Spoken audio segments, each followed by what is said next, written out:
Hello குட்டீஸ், இன்றைக்கான Thirukkural story பார்க்கலாமா? ஒரு முறை காடு வழியே சென்ற ஒரு மனிதனை ஒரு புலி துரத்தியது. அதனிடமிருந்து தப்பித்து அவன் ஒரு மரத்தின் மேல் ஏறினான். உச்சியை அடைந்தவனுக்கு மிகப்பெரிய அதிர்ச்சி. அங்கே ஒரு பெரிய மனித குரங்கு உட்கார்ந்திருந்தது. நடுநடுங்கிய மனிதன் அந்த மனித குரங்கிடம் அடைக்கலம் கேட்டான். அந்த மனித குரங்கு, கவலைப்படாதே, நான் உன்னை ஏதும் செய்ய மாட்டேன். என்னை அண்டி வந்த உனக்கு பாதுகாப்பு தருவேன் என்றது. இரவு பொழுதும் வந்தது. புலியோ மரத்தின் கீழே பசியோடு இருந்தது. மனிதனும் மனித குரங்கும் மாறி மாறி உறங்க முடிவு செய்தனர். மனிதன் தூங்கிய போது குரங்கு காவல் காத்தது. குரங்கு தூங்கும் போது மனிதன் காவல் காத்தான்.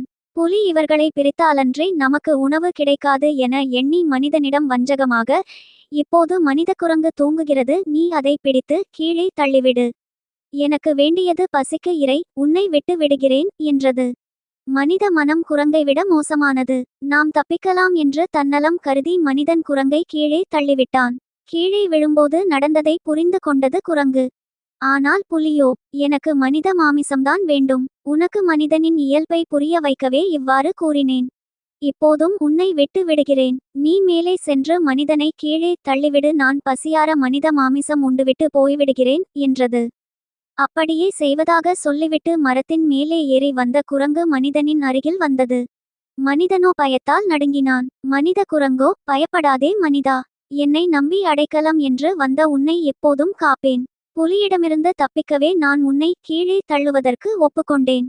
நீ கவலை இல்லாமல் இருக்கலாம் என்றது. இதனை கேட்டு மனிதன் தன் தவறை உணர்ந்தான்.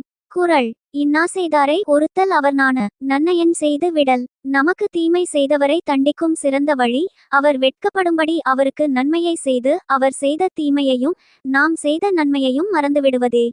மற்றொரு திருக்குறள் கதையோடு உங்களை சந்திக்கிறேன்.